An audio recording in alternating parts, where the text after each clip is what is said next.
Hello, everybody, and happy Sunday to you guys. Welcome to another episode of the Brief Let's Talk About It podcast. You guys know who it is. I am Tony Lynch. I am the host that brings these stories to you guys. And today I have an amazing guest. I got the chance to read this individual's story in their book and everything, in which we will talk about. And of course, we're touching on some amazing topics and things like that. And so you guys get prepared, get your Kleenex. You guys already know how deep we go in these conversations. But before I bring this individual up, do me a favor. If this is your first time tuning in, head over to that YouTube channel, hit that subscribe button, hit that bell notification so you'll be notified as we drop new episodes. And you guys know we're dropping them every day and then some, right? And we have some really great announcements coming up now. Before we get started, I would like to say that this is for educational purposes only. And so if you have any questions or comments, please put them in the comment section. We'll be sure to answer them as we go. Now, without further ado, you guys help me welcome my next guest, Miss Sandra Colorado. She is here to share her story. Sandra, how you doing? I'm doing great, Tony. How are you? I am doing well. Welcome to the show. Thank you. Thank you. Thank you for having me on your show. Of course, I'm looking forward to it. We was talking before we had the pre-interview, and definitely, with the book and everything, which I'm gonna let you tell people about the book and where they can find it, because man, it's a really good book. Thank you for sharing that. Now, before we get started, tell people who you are, where you're from, and about the work that you do. Okay, awesome. So my name is Sandra. I am an online coach specializing in digital products, right? So I'm from New York City, but I'm currently living in South America, Colombia. So you may wonder, what am I doing on a grief show if I'm a digital product coach, right? So what I do is I help people create their stories. Mm, I help them journal their journey, so to speak, so that they can share their experience with other people, right? Um, my experience was almost 30 years ago. But as I was writing my book just recently, I realized how writing my book healed me in a way that I didn't know I needed. So, mm. this is what I'm doing now. I'm helping those create their stories so that they can share their experience with the world. Now that is truly amazing. And also, just on the other side, doing podcasts is a way for you to develop your story as well, right? To keep a digital track of your journey, right? By sharing, Absolutely. yeah. Absolutely. So, I'm appearing on podcasts. Of course, I'm on social media, and I'm going to create a YouTube channel. So, this is a journey that it's growing, but I'm letting my experience guide me to where I should be. And I think that we're all in the place that we are for a reason. So Hmm. I'm letting I just happened to run into Tony one day while I was scrolling through LinkedIn, and I saw that he had his podcast, and it was just like karma, like, this is where I was supposed to be. So I'm excited about my journey and helping people get through their journey. And that's what we're gonna do. And your story is truly amazing. Like I said when we was talking before, I was even after reading the book and everything, it was the first time that you sent it to me. I have to say, when I got to the part about the hospital, it touched me so hard I had to put it down, because I was like, man, because it took me on my own personal journey. And then I realized how much of your story I could relate to, not just the surface level, but the deepness of it. And you took me on that journey. So tell people about your journey, your story. Okay, so my story is I lost my daughter around 30 years ago. Um, it took me all this time to come to a place in my life that I say, I think I should write a book about this. And this was like, as a digital product coach, I help businesses create ebooks, master classes, anything digital. But then I said, you know what? I think I'm missing something. I needed something more. So I decided to write the book. She was 4 years old, 3.5 years old when she passed. And I wrote about my experience going through it, how I navigated through my grief. And one of the key I wanted is that you never get over grief, right? I hear people say, "Oh, when is she going to get over it? Why doesn't this person get over it?" You never truly get over grief. In my experiences, you learn how to live with grief. You learn how to see it for what it is, Yes. right? And this grief now has morphed you into a different person. So you have to learn how to now live in the now as opposed to before your loved one passed. Mhm. Now is a different you. So this is the way I see it, if that makes sense. That makes perfect sense. So let's go back because you talk about your the first time you met your husband and the situation and stuff. I was like, look at this girl. I was like, Sandra, I see you. Okay. I just thought that was I thought that was just amazing because like I said, I was reading and I was like, and Well, then your little vacation and everything. yes. Uh-huh. Well, I felt that it was important to put that in the book because you're saying, you're talking about my husband. Why is she talking about her husband in a book about grief? Because, every grief moment, there's a backstory, right? Right, right, I wanted to lay the foundation so that the reader can understand, how I met my husband. He's from another country, how I went there. I came back, I was with child and everything that we went through because it is important. It is part of the story, right? And also, I wanted people to know that when a couple is going through grief, it's not just the mother, the father is also. And I was saying this to Tony, people tend to navigate towards the mother, oh, the mother, and they forget that two people lost a child. It right. wasn't just the mother. So I wanted to make that point in the book.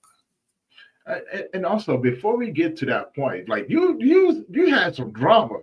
You know what I'm saying? When you met your now husband, right? You know what I'm saying? Because Okay.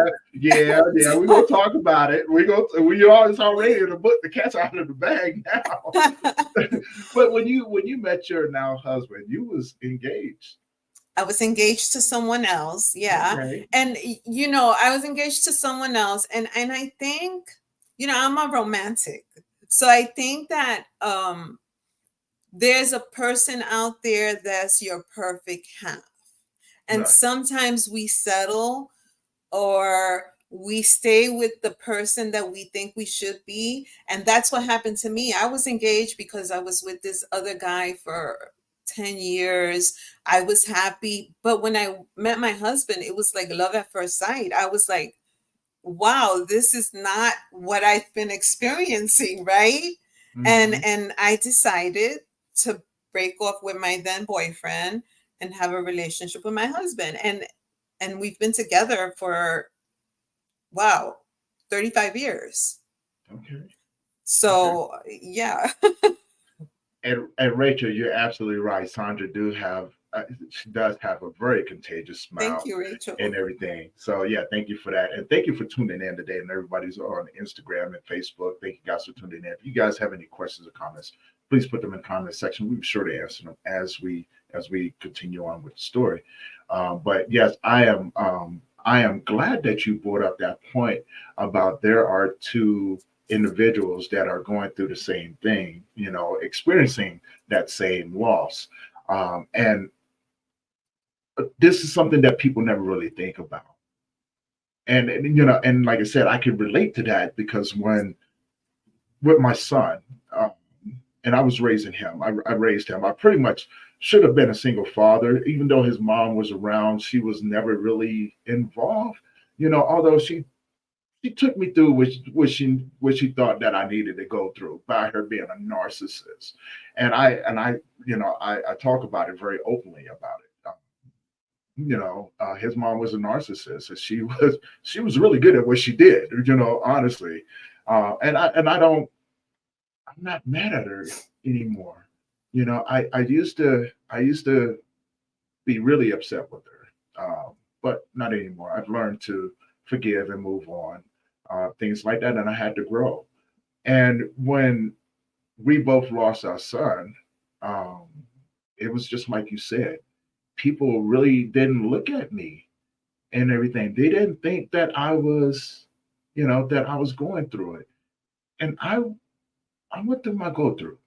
I really did. But I watched how everybody navigated towards her and gave her the support and pretty much just neglected me. So, they left me to go through, do it on my own for the most part.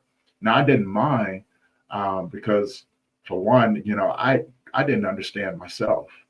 I didn't understand that a person can hurt this much.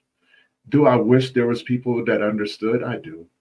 Um, but I am glad that they left me to my own and let me kind of figure it out because I stumbled hard. And then on the other end, what I'm saying, there was that side that came along with it. Like, what is she going to do now? Right. You know what I'm saying? Because she loved the attention and I just wanted to see how far she was going to take it. And whoo, Sandra, I tell you, she took it there. She definitely took it there. She totally forgot that I was the one raising our child. And so she was like, "Oh, I got this going on over here," and so she went there, right? And I was like, "Oh my God, this woman is still taking jabs at me," you know. But I learned how to pivot. I learned to take my butt whippings and kind of lick my wounds and grow from there. And so I just let her do what she was going to do. But yeah, I love the fact that you brought that up.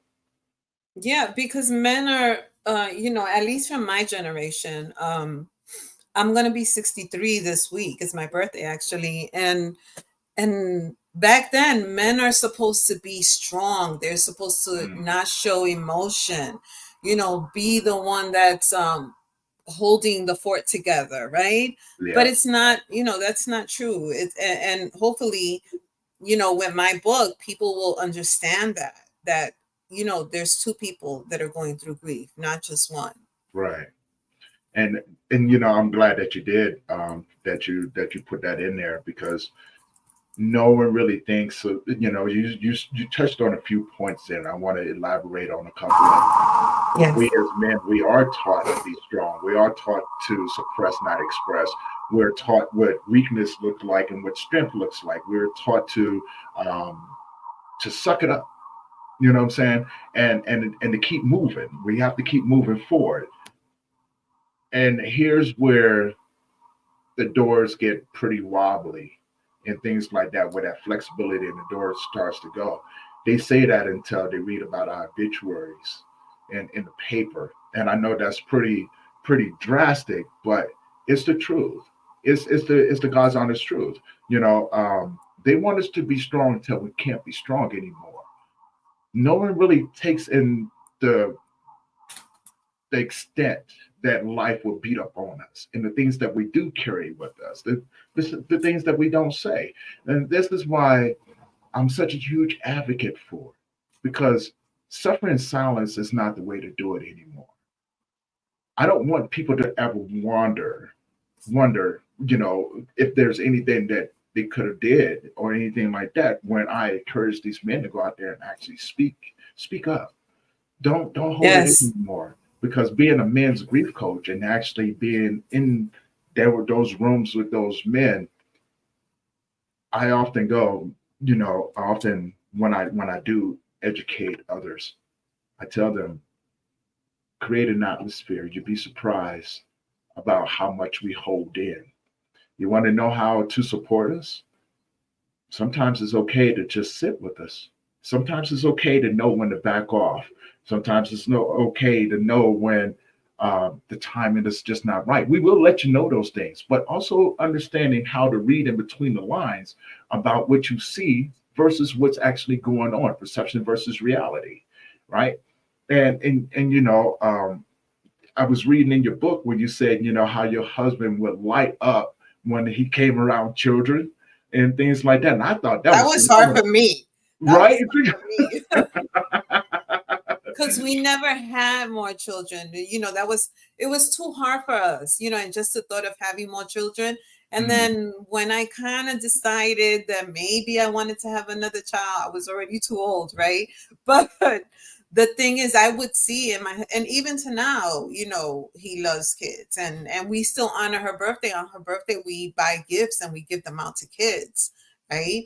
Mhm. So you know it's I want what I want to say is that it's okay for a man to express their feelings. It's Mhm. okay for them to cry. You're not going to be perceived as weak because you're crying. You're going to be perceived as a human being that actually has feelings, right? Right. I'd rather see a man that is able to show his emotions than one who is holding it in. That's my perspective. That's a great perspective. And I love that you brought that up because it does pose the challenge on the other end, right? We are taught in society that men are this way and women are supposed to be this way, right? And a lot of times, and I really hate to put this out here like that, but it's been true, and it's been a universal thing in 90% of the cases of men that I talk with.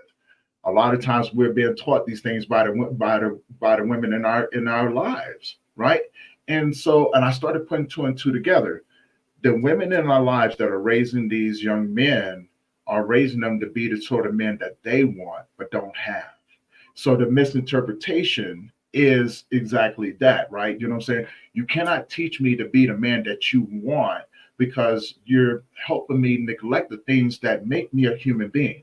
And so therefore, when I go out into the world and have to um and I have to show up, I have to go to a job that I really don't like. I have to be around people that I really don't care for. I have to go out here and let life whoop up on me and still come home and be the man that you need me to be without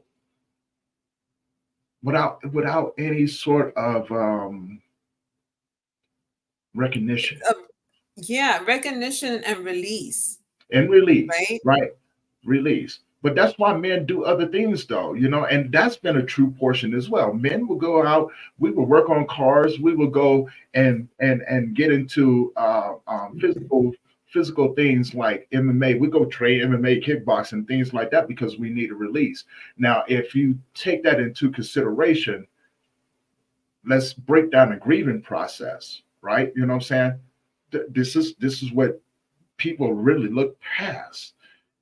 I know for myself. Now, I'm only speaking for myself because I don't want to put anybody else's or out there business out there and things like that. But this is something that I've recognized across the board.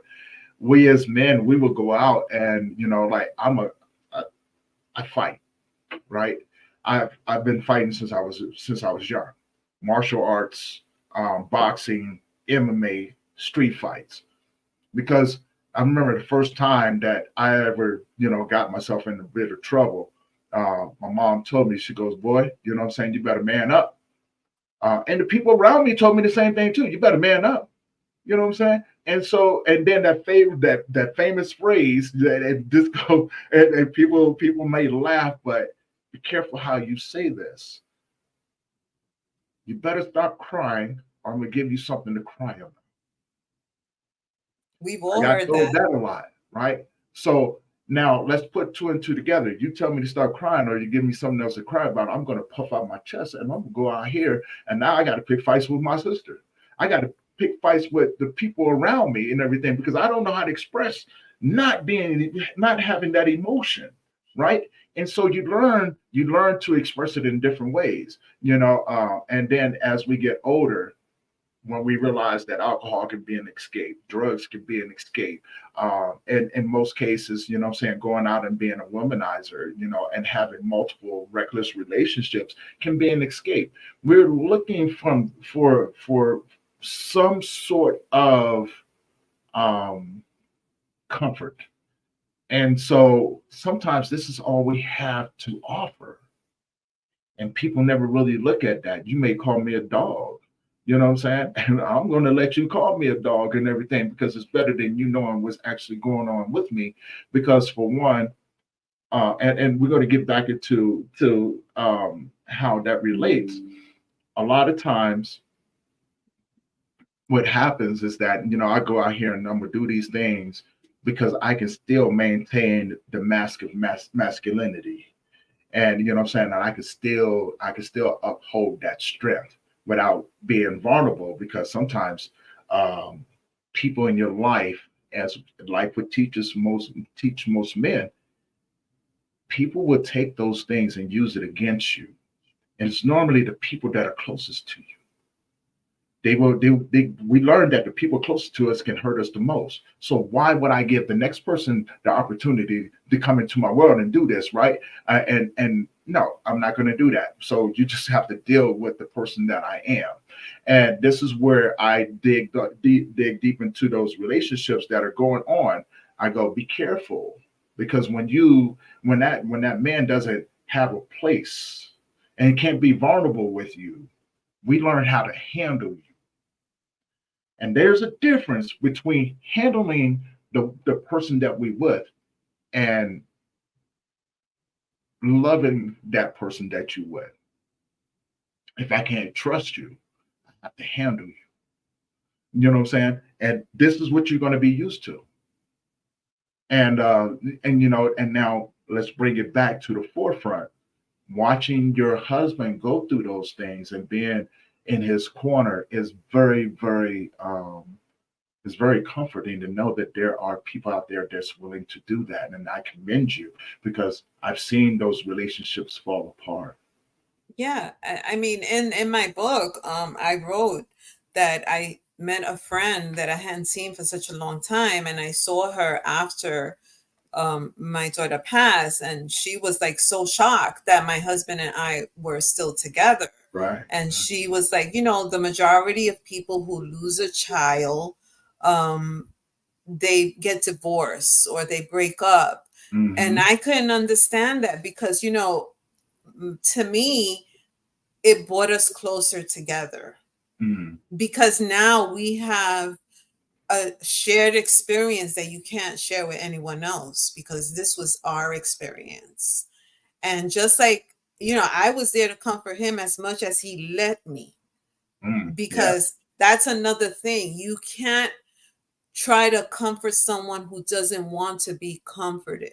And again, one of the reasons I wrote the book, and I keep referring to the book because I put in all my perspectives to help people navigate through grief and also help people navigate through people who are grieving, right? One of the chapters that I wrote was the things people say. Mm. We'll I get into paused there that for one. a second. Yeah, no, I paused we'll there get for a into that second. one. I want to give a shout out to Yoga with Erin B. Beautiful person. She's going to be on the show as well. She says yes, that is the same as um, her husband and herself. They did the same thing, and I want to say that that is a beautiful thing, because that is such a rare thing that happens, right? And so now, and she goes, they're closer now, closer together. And I find that a beautiful thing, because unfortunately, I didn't get the chance to experience that, right? And Right. so I love it when people can say that. I really honestly do. Although I may have never, and some other people out there that may have never experienced that, this gives hope that it is possible to grow together after such a tragedy, Yeah. right? Yeah. And But I'm sorry, don't let yourself be guided by the words like, oh, this is what usually happens when this right, right, happens to you, right, because because it is. every experience is different. It is very different. And my other buddy up here, thank you guys for joining in as well. If you have any questions or comments, please put them in the comment section. You guys already know. And so Today's guest is Sandra Colorado, and she's written a book, and we're talking about her experience with child loss, and the relationships that she's had, and how she got to where she is today, which is helping other individuals tell their stories through digital stories. So beautiful, beautiful. And she wrote a book. I believe this is what we're talking about right now, the book. Um, and let's, you said something. I want to touch on it. I don't want to go past this. Let's talk about some of the crazy things that people say, what I'm saying, afterwards, right? And then we're going to elaborate on that for a little bit. But then when we get done, I want to go on your journey of the hospital. Okay. If I that's have okay. my tissue. I have my tissue ready. Hey guys, get the tissues and stuff ready. Like I said, this would be my second time reading the book. The first time again couldn't. I struggled getting through it because I had to have some tissues and I had to put it down, and I had to reflect on my own journey as well, because I could relate to what she wrote in the book so deeply. Um, so yeah, let's talk about the crazy things that people say. I mean, okay, one of the things that I want to say you should never say to someone who has lost a child is, don't worry, you'll have another. Mm,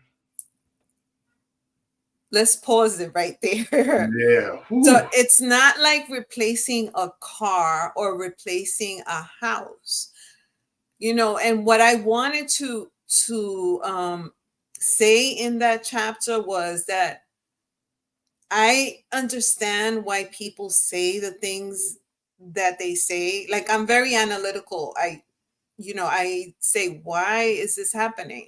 Because they don't know what to say. So Mm, they say, they have no filter. They say whatever comes to mind, right? Um, but sometimes words are not necessary, right? If very true. someone is grieving, you don't have to find the words to say.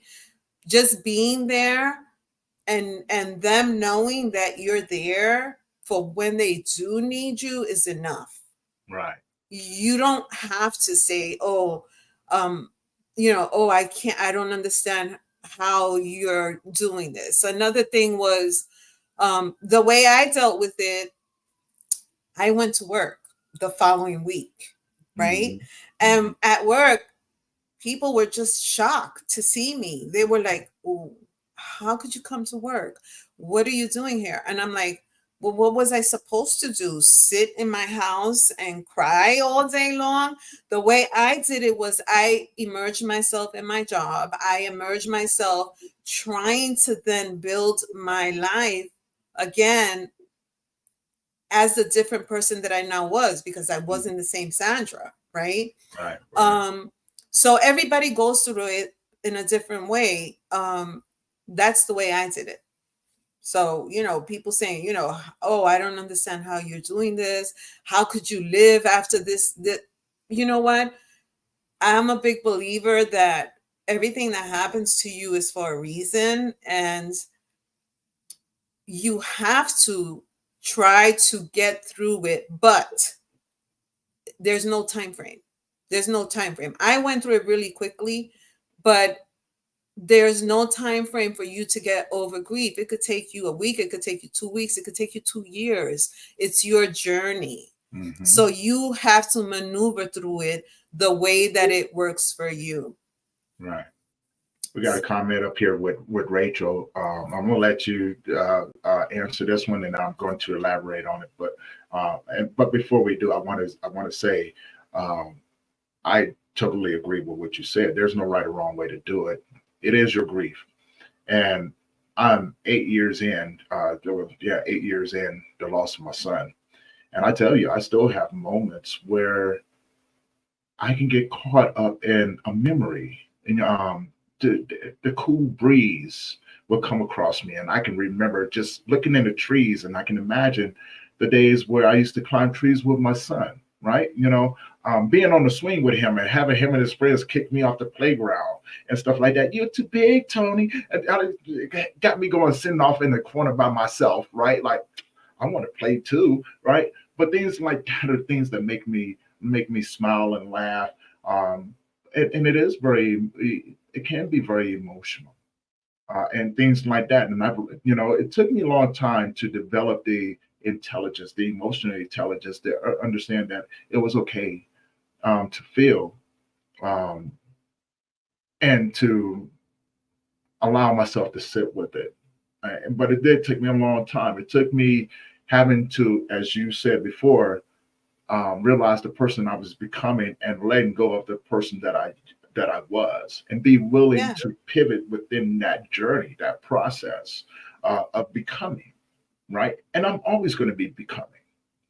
So we have a comment here, Rachel. Thank you for putting that up there.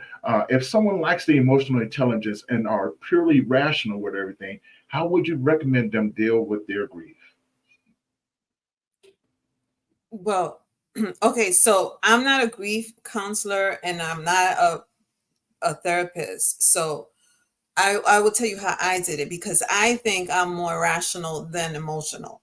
Well, it depends, but my background is tech, and we're like all always thinking about why this happened and this. So Mm-hmm. the way I dealt with it was, you know, we donated her organs. So I said, everyone on earth has a reason to be here. And her mission or her reason was to save 7 people, right? um that doesn't say that I was okay with her passing, but that helped me, right? Mm-hmm. It helped me navigate through the grief. And we're all here only for a certain time, and that was her time. And as I'm speaking, her another reason that she was here was perhaps to bring my husband and I closer, because who knows, if she was still here, would we still be together? Would we still be as happy as we are, right? So I sort of navigate like, okay, why did this happen, and then work from there. But it's a process, and this is not something that you can do right away, because in the beginning you're just really full of emotion. The rationality goes out the window, but Mm-hmm. you have to slowly get to that point where, just like you just said, Tony, you get to a place where you can think about your loss with a smile, right? um like, I would, the first time that I smile, and I wrote it in the book, I don't want to give too much away, but I was like, how dare I smile when my daughter's Mm-hmm. not here? Right. So it's a process. And again, your own time frame. But I would say, journaling is so good. And I was never a journaling person. But when I started to journal, because what that does is that it gets all your emotion out, and it Mm-hmm. gets it out on paper, and it sort of takes a little piece of that sadness out. So that way you can be in that space where you can think about your loss with a smile. Right. I want to elaborate on that as well, because you're spot on. And like I said, you're speaking from the perspective of your journey, and and I'm going to speak on the perspective of being a grief coach and also my journey. So I am guilty of, in the beginning, of lacking emotional intelligence. If you're referring to someone who's never had to express themselves, or had it beat out of them just through life, life teaches us to be cautious, very, very cautious, right? Especially if the individual um, has learned how to survive in this world. You have to factor that in. So when it comes down to logic and rationale, you have to think of what got them to this point. Why are they lacking the intelligence of being emotional? Um, and how do we approach it from that point moving forward? Right? From my experience, this is something that you have to be willing to surrender to the process of growing in your grief. Yes. You have to be willing to surrender to the reality that you're now surrounded with, right? And allowing yourself to be open, um, to everything that comes along with it, right? And it takes time. Look, it took me a long time to figure it out, right? Because I was good at avoiding people. I was good at looking at people and putting on a mask because I didn't want you to have pity on me. I was good at having a conversation with you and avoiding the fact of what everything that I've gone through because I would rather go home and not be a burden to you. This is where the lack of emotional intelligence will often stem from. But this is a life. This is a life that has been filled with a lot of trauma, chaos, things like that, right? If I had not ventured along this path, you would never even heard of Tony. I would never been on social media. I would have never had I would never had been a part of society. And what I mean by that, before any of this happened, I had already had a plan because I had already lost everything. I had planned on moving up to the mountains, finding a cave, and going inside of there. I was okay with surviving and not be. Look, I had made a promise to myself, and at that time, I told God, I said, "Look, if you just let me walk away, I'll never bother anyone ever again. You'll never have to worry about me uh, um, interacting with anyone. I won't bother anyone. Just let me go. I would. This is what I would do, and I would live out the rest of my days alone, and I'm okay with that. I won't contact my younger sister. I won't mess with anyone. It's not like that at that present moment in time that I had a relationship or an in-depth relationship with anyone, right? And I was okay with that. I was okay. Look, I I was okay with not being okay. I was okay with not having a conversation with anyone for the rest of my life. I was willing to carry that pain with me and those memories. So I wouldn't have to, um, so no one would ever have to have sympathy on me. Oh, look at Tony. Look at him. You know what I'm saying? I didn't want that. No, I was and I okay with being understand that. strong. No, and I understand that because we don't want people to pity us Right. because of what we're going through. So then what happens is that we hold our emotion in. Um I'm not a very emotional person, but when I do get emotional, I get emotional, right? Yes. So what happens is, you deciding that this is what you wanted to do, but that was just that point in time in your Right. life. Right, and that's what I was getting. That's what I was trying to elaborate on without going too far in depth with it, because this journey of grief is very deep, right? And it's And forever. it's forever, right? And I now understand that. You know, when and one of the some of the stupid things. Well, I won't say stupid. I want to elaborate on that as well because I think what people often do is that we go on a journey with people, or some people come on a journey with us, and they know us from being a certain way. So if you're the quiet one and you're the strong one, people remember that from you. So they don't see the vulnerable side of you. And so when you are going through, when you're going through hell, let's just put it that way. When you're going through hell emotionally and spiritually and mentally, things like that. People see that and they're like, no, no, no. I need to have Sandra come back because she's my rock, right? Right. She's my rock. Or the person that you're with, those are your rocks. So to see that individual hurt takes you, that individual, to a place of, I don't know what to do. So I'm gonna have to get you to come back to being my rock because I need you. Although you may need me, I need you to be strong because you're my inspiration, right? And these once you get off into those areas right there, we we tend to look at our inspiration as our rock and our rocks and everything, and we forget that we are human beings. And so which forces the next person to neglect ourselves in order to be that for you, instead of having the understanding that maybe this time I need you. Yes, right? that's a very good point, because if you're perceived as the strong one, the one that's always there for everyone, how are you now going to show up broken, for lack of a better word? Right, right. How are you going to let people see you like that just for that time in your life? Because eventually you do come back, right? Yeah. So that's a very good point, Tony. But I want to elaborate on what you said because you're absolutely right, right? We do come back. We're just never the same when we come back.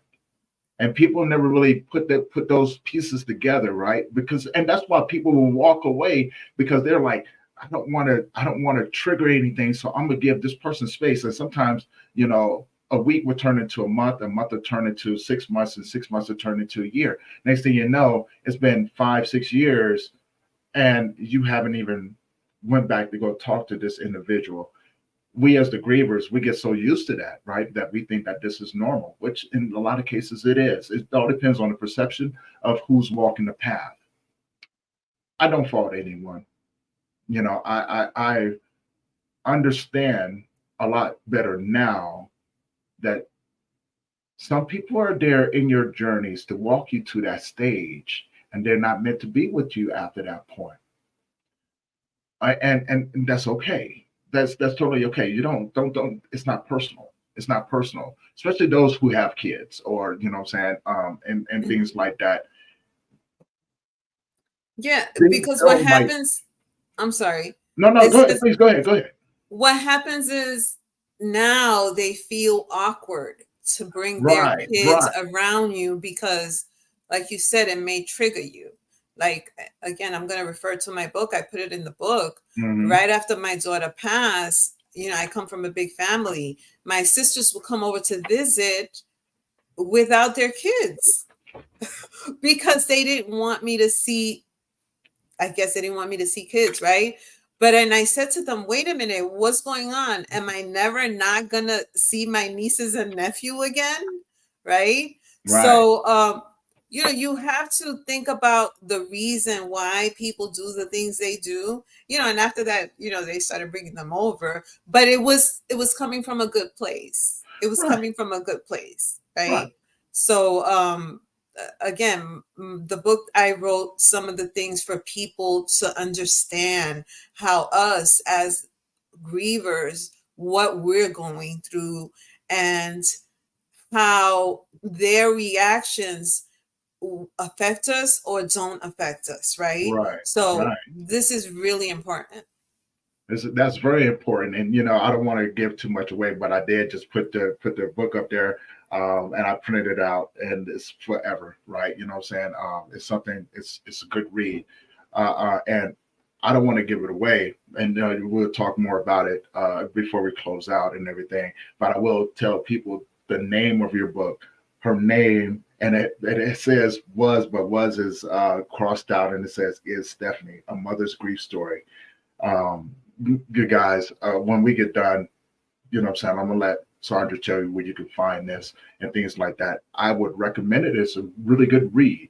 And now here's the part where you need to have your Kleenex. Okay, yeah, I'm giving you a heads up right now. I'm giving you a heads up. Have your Kleenex ready because this part of the story, I was there. All right. And I tell you, if it was hard for me, but it was well worth it. And to see Sandra write it in her story, it was refreshing to know that there was somebody out there that can relate, and I can relate to on that level.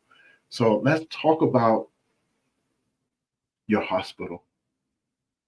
Let's talk about your journey Okay. in the hospital, So where my daughter, I'm yeah. sorry, go ahead. No, no. Where what? And I was just gonna say where, what I'm saying, that doctor, the one, yeah, yeah. Yeah. But you Okay. had a C-section as well, right? Daughter was a Yeah. preemie, and I don't want to give too much because that is in the book. So you guys, you go read it there, okay? But let's talk about that moment that changed the world. Well, the thing is, depending on who is reading the book, I've gotten different reactions. Hmm. When someone who doesn't have children read the book, like I have distant relatives who read the book, and they said to me, I'm so angry, right? Mhm. And because my daughter was born with hydrocephalus, right? For those who don't know, that's just too much liquid around the brain. She had a tumor at the back of her head where it wasn't letting it drain, which was the procedure was just to put a little shunt from the head to the stomach. Other than that, she was a normal little girl. Mhm. When she was born, the doctor said as she grows, she's going to need more surgery to lengthen the tube.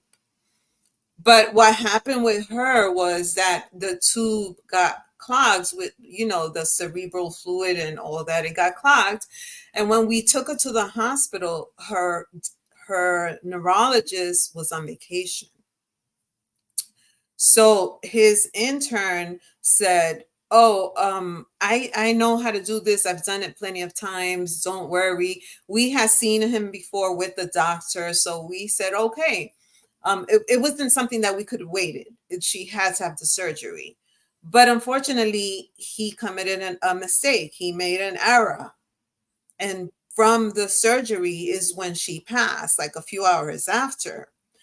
And the reason I say people get angry is I remember seeing the doctor. He was a young doctor in the hospital, and the way I saw him, it was like he was broken because killed a child, right? I didn't have any anger towards him. I didn't. I pitied him.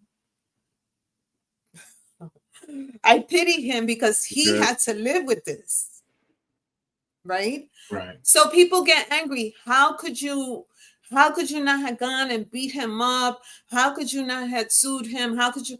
You know what? That wasn't what I needed for me, and that wasn't going to solve anything. I just knew that he would forever remember what he did. Mhm. And I mean, I can still see him sitting sideways, all disheveled, and because they didn't figure out what had happened until 24 hours later. Right. Meanwhile, we had all the doctors looking, what was going on, what happened, this and that. And when he did the shunt, it kinked. So it was literally not letting any fluid go out. And I guess Mhm. you're supposed to do an x-ray or something to make sure that it's in right. So people get angry because I didn't react the way they would have. But the way I reacted, it was, he did something wrong. He's going to have to live with it for the rest of his life. Nothing that I would have done at that point in time would have brought her back. So I did not focus on the doctor. I focus on our loss, if that makes sense. No, it definitely makes sense, and I would say I commend you because I reacted. I reacted the way that I felt that I needed to react. I didn't destroy anything, although I would have. I just remember telling everyone after the fact is that I'm about to destroy the stars. You've taken the one thing away from me that meant the most to me in this world. And my first reaction was, I'm about to destroy the universe. You have no idea what you have just unleashed. I I had no understanding from the doctors to the pharmacists because it was a sequence of events that led up to it, but no one took responsibility for it. Even his mom, I told her, I said, if I find out anything other than if I find out what happened to him, I am going to destroy everyone. If I have to go through this, I am about to make the world feel my pain. That was my reaction to everything. Right. Because I didn't know what I was supposed to do next. I knew I had the next 18 years of my life planned out with my son. And the feeling of failure, of knowing that I didn't do the one thing that I felt I was supposed to do, which was protect my son. Oh, that is the worst feeling in the world. Worst And feeling in and the world. that's a good point because what happens is immediately we tend to blame ourselves. Like, Yeah, yeah, what if I would have took her here instead of there? right. What if? So I think that's a natural process, It blaming is. yourself. What could I have done to prevent this? When in reality, you could not have done anything because that's the way that our stories were supposed to be played out. Right. But and again, like and I can relate to that now, right? You know what I'm Oh, saying? yeah. Because when you're in the moment, it's all you have is that moment. It's the disbelief. It's everything that comes along with that. And this is where I help people understand the blame game, right? You know what I'm saying? When it's a rough place, and again, I'm only speaking from a man's perspective. When we go into the stage of blame, that is the stage of the darkness that is the most dangerous, because the rational thought, the logical thought that you would think that we would have is not there, right? It's, I'm going to destroy something, or I'm going to destroy myself. A lot of times we as men, we choose the part of destroying ourselves. That's where the mental health damage comes in. That is where the addiction comes in. That's where the bad decisions come in. And I say this to say this: I'm explaining the grieving process of what it looks like when a man goes through it. It's not what you, it's the perception versus reality. You have to understand the grieving process, right? You know what I'm saying? From what you see, from what's actually going on. And that's why I tell in I don't tell individuals, but I inform individuals that grief to a man is like a foreign love language that no one else speaks. But it's written right in front of your face, right? And we do it right in front of you. It's just what you see, it's not what's always going on.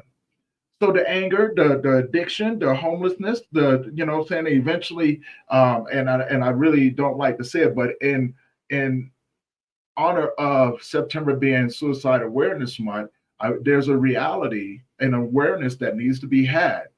This is the part where you would have questions when we do take our lives, because no one really understands, and we don't know how to articulate effectively what's going on.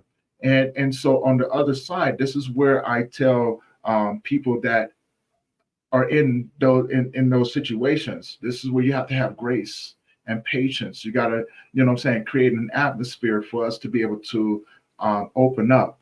And most importantly, this is where trust is earned.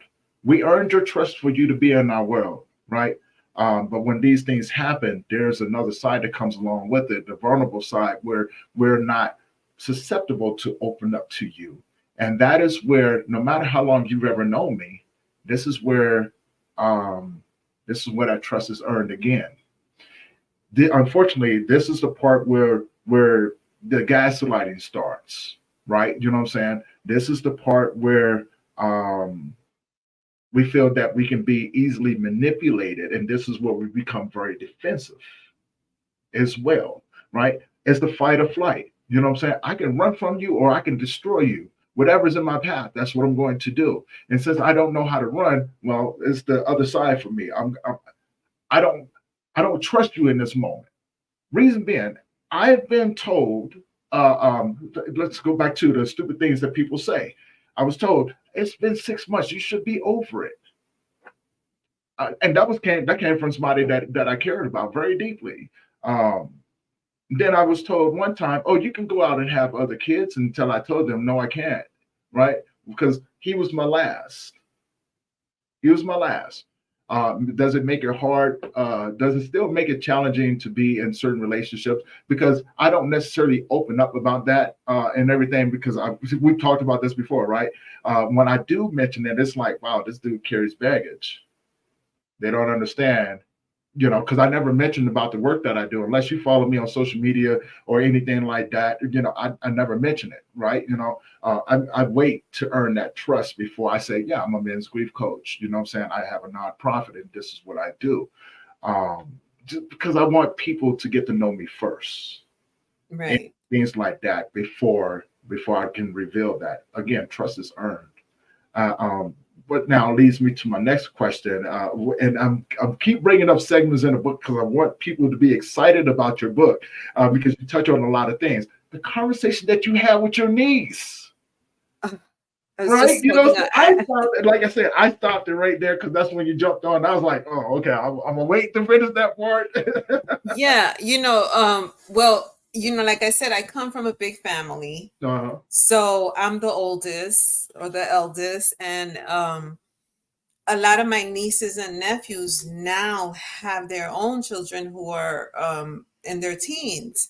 So I was having a conversation with my niece who was in her 30s or 35, something like that, and her Mhm. daughter was 12, and my older niece said, she referred to my daughter. I forget what the conversation was about. So my 12-year-old niece said, Didi, you had a daughter?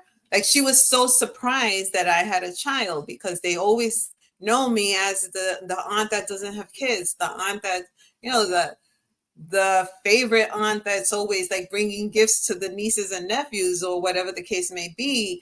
So I went on to explain to her, yes, I did. It was a long time ago.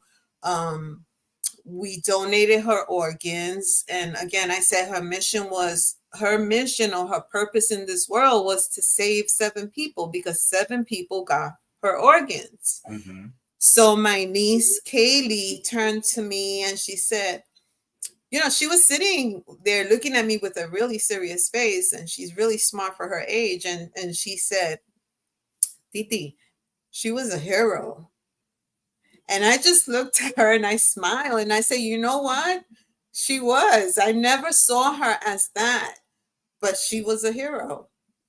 So that was my conversation with my niece. And I felt that I had to put that in the book because, you know, people react to you differently when they know what has gone in your life.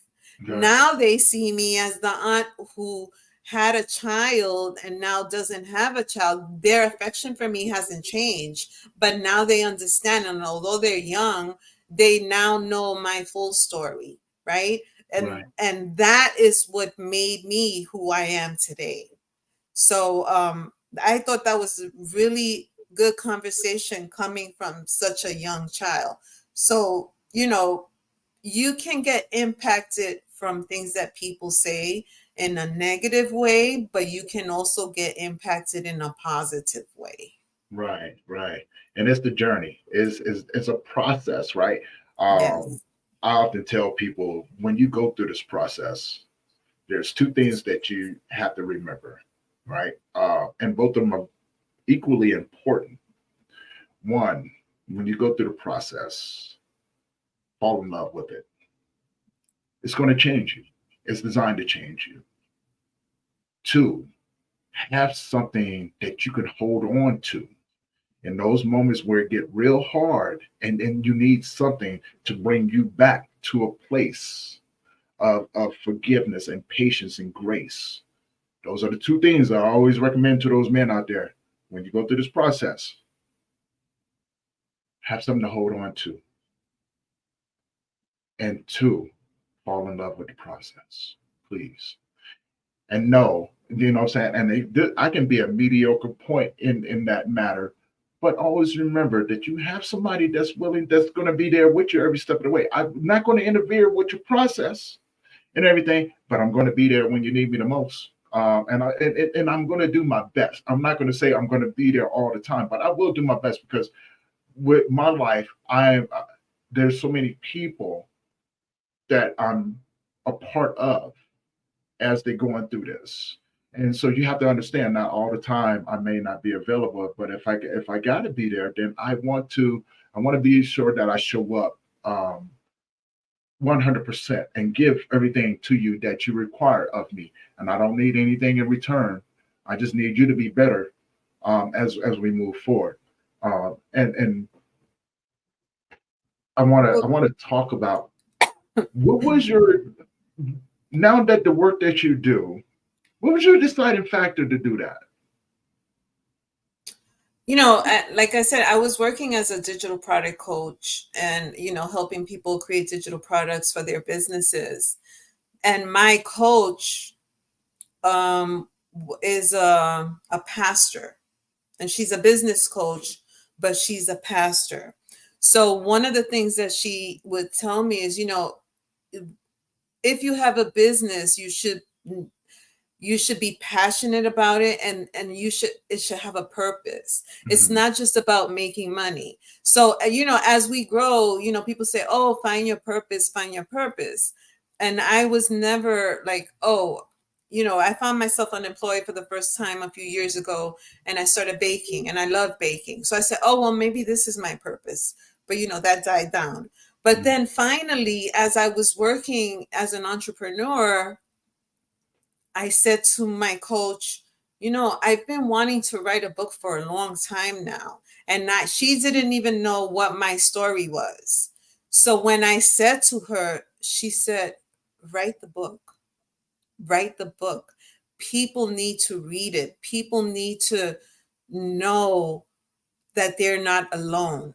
Because the first thing you think of when you're going through a process like this is like, I'm the only one in the world that it's happening to. Why is it happening to me? But it's not. Other people are going through it.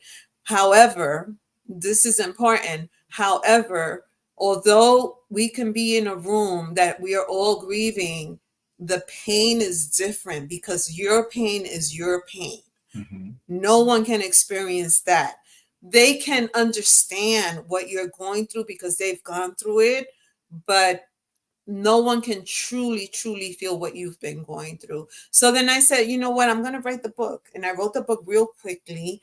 And then I was amazed at the feedback that I got from it. I Mhm. didn't think that it was going to be so impactful. And it's a very short book, it's about 60 something pages.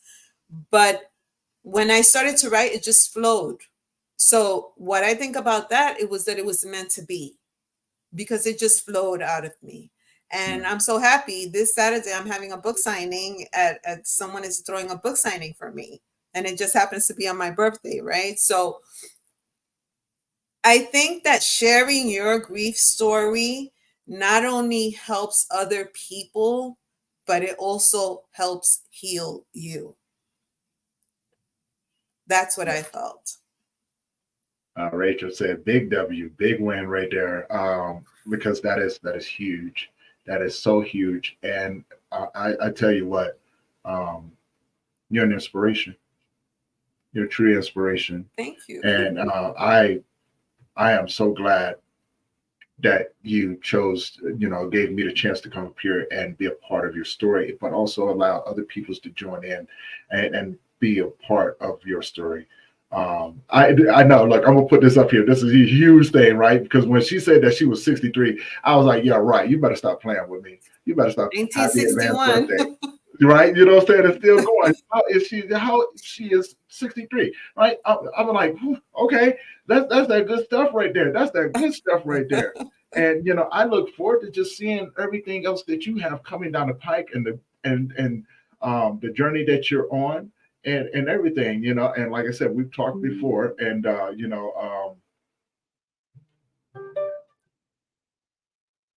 okay, uh that was something that came in on Instagram. It didn't pop up over here, but there was a I know she is aging backwards, right, Rachel? I'm so jealous. I'm so jealous. But yeah, I look forward to just following your journey and and everything else and seeing what else you got coming up. And with that being mentioned, you're going to be starting your YouTube channel soon, right? I am. I'm on Instagram. I just want to show the cover of the book. I don't know. Can you see Yes. it backwards or the reason I wrote the name of the book is her name was, and then I crossed out was, like Tony said, is Stephanie. And the reason I wrote it that way is because people, to me, her name still is Stephanie. Nothing Right. has changed. Like people don't know now what to call your son or your daughter that's no longer here, but they are, the name hasn't changed. So that's the reason I chose that title. And I love it. Like it just came out naturally. I love that. I definitely love that. Hey guys, Steph, see, you got me calling Stephanie, right? You know what I'm saying? I love that because it stuck with me. I was like, because I have a lot of friends named Stephanie, and they're all very near and dear to my heart, in my soul, and so I watched them just grow and develop in this world and everything else. And so, where can people find you? Well, I'm on Instagram. The name of my business is SMC Virtual Solutions, which are my initials. A lot of people don't know that. Sandra Muriel Colorado. I'm on Instagram. I'm on Facebook and LinkedIn. Right. I'm Mhm. pretty soon. I'm going to be working on my YouTube channel, but it's not live yet. And they can message me if they have questions, and if they want to get a copy of the book, I'll send them the link. I don't know if you're going to put it in the show notes afterwards, but they can reach out to me there. And again, if they have questions, I would love to answer any questions with my perspective of how I navigated through grief, right? Right, um, One last comment is, like, I see grief as, now as, imagine a heart, and now you have a tattoo with the word grief written on it. right. Now it becomes a part of you, right? Mhm. So you'll never get over it. You're never gonna not be grieving, but you just learn to see it for what it is. And one of the things that I see it is that, appreciate the people that you have in your life now and cherish the moments, because that's what's important. Um, what I'm typing it out right now. So your IG link is SMC Virtual Solutions. Yes. Okay, I'm putting that over there in IG right now because I got some people inquiring. So I'm putting that over there. But also, her links are in the description of this episode and everything. So if you go over to YouTube, you can go there. You'll find the links to her book, all of her social media handles and everything else. And so you guys reach out to her. Amazing, you know what I'm saying? Erin over here. She's again another so many amazing people over here, guys. Reach out to her, right? You know what I'm saying? If you enjoy this story and everything, she's even better when you know what I'm saying, outside of that as well. Amazing person, really, really good, amazing people. And now, with that being said, before I let you go, Sandra, if you could leave the audience with something, what would you leave them with?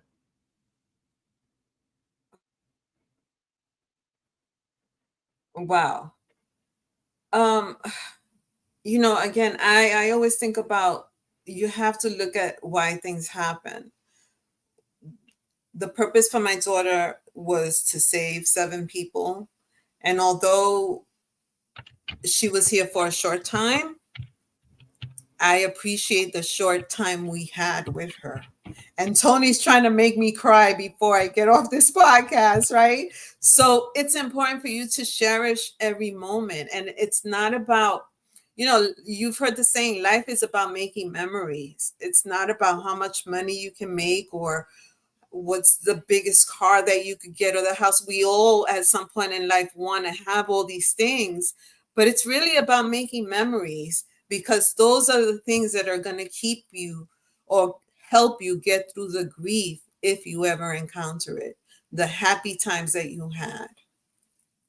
And I would never make you cry intentionally, but I would take it as a huge compliment because you did, just like everyone out there, they deserve to have people speak life over them and things like that. And you today you have just spoken life into another another perspective of the grieving process, and your strength, your courage, your vulnerability is one to be noticed. Just and I just want to put Yeah. that out there. Oh, wait, one more thing before you Yes. go. No, no, no, Because, please. no, and one of the chapters is like, we were famous for a minute. So, people say, what do you mean we were famous for a minute? One of the kids who got her organs, Mm, HBO created a documentary about the little girl receiving the organs, and halfway through the documentary, you see a clip of us, my husband, myself, my daughter. So I'm gonna share that link if anybody's interested. Again, it comes with a box of tissues because during my book signing, I told my sister, make sure we have tissues everywhere, because it is an emotional thing. But I'm seeing it now emotional, but not sad, if that makes sense. right, right. but it's part of becoming emotionally aware, and developing that emotional intelligence, right? You know what I'm saying? Sharing your stories, being a part of your people's journeys is a part of opening up that part of humanity that is you. You are human. You come equipped with Yes. these emotions. The worst thing that you can do is not have that experience. We Yes. are here together on this in this world, on this journey, walking each other to our next destinations, and sometimes being there for long term. But it's not personal, right? If you have to go, I understand. Your journey is going to be different from mine. But Yeah. to be able to be a part of that walk with you is such a huge honor and privilege that I want to make sure that I experience you. And Yeah. I want to make sure that you experience me Yeah. in my And totality. also know that what may work for you may not work for someone else, Right, right. because I referred in the book that I went to a grief group, and I gave it a chance. I went 3 times, but then I said, this is not for me. It may work for other people, but it wasn't for Right. me. So everybody's process is going to look different. So don't think that you have to go through it the same way the girl down the block did, or the man down the Hmm. street did. It's your process. You go through it, you deal with it the way you see it. But also, if you need to, you should talk to people about it or journal it, because that gets it out. That Yeah. doesn't keep it bottled up. Yes. And you know what? I can't wait. I can't wait to see your YouTube channel and everything else. You guys, this is not going to be the last time that you hear from Sandra. I know she's going to be traveling and everything. So I'm going to pester her a little bit to come back on the show. And, so we're going to talk a little bit more about whatever she wants to talk about. But also, as an update, if you guys are just now tuning in, you guys over here on Instagram, thank you guys for your support. As always, everybody on Facebook and coming in on the YouTube channel. Thank you guys for your support. And just a reminder, if you haven't already, because we are going to be switching platforms, we're going to be doing a lot more as well. But if you want to stay up to date on the episodes that we have, make sure that you go over to the YouTube channel, hit that subscribe button, hit that bell notification so you be notified every time that we drop a new episode. We're on our road now to trying to get 500 subscribers. Then we're going to try to keep getting the word out there. So if you know anybody who could benefit from the conversation that we have, please share it with them. But also, it doesn't cost you nothing to go and subscribe to help support so we can keep bringing these stories to you guys as well. And also, for you guys that know, I did drop a magazine. It's called the Grief Talk Magazine. And with the first one, thank you guys for your support. What I'm going to do, um, I'm going to release the downloadable link so you guys can enjoy it and everything. And but it will be a monthly subscription, $5 per as well. We're going to make it real easy for you to be able to do it. We're going to have the physical as well as the downloadable. Starting next month with the new volume coming out, I am adding in a few more sections. All right, so. And I'm adding in the podcast. So anybody out there who has a podcast around mental health, grief, trauma, recovery, please let me know. I want to showcase your podcast in the magazine. Also, if you have any events, or I'm adding in an events page, so if you have any events and you want it to be in there, let me know. I would love to put those in there so people can be up to date on what's going on and where you are, no matter where you are in the world. Let me know. I would love to put that in there. Also, this one is going to be a really good one. I'm really, really looking forward to this. The third segment in there is going to be called Letters to Your Loved Ones. So if you have a letter that you've written to a loved one, you would like to have it showcased in the magazine, please let me know. I would love to put those in there. And as always, we're going to be bringing articles from people that have been doing the work about the work that they do. And we're going to be offering healthy tips on helping you navigate this world of grief. So in order, help me get this out there to people, because I'm looking to make a really big impact, and I'm looking to bring other people to help make that impact in this world.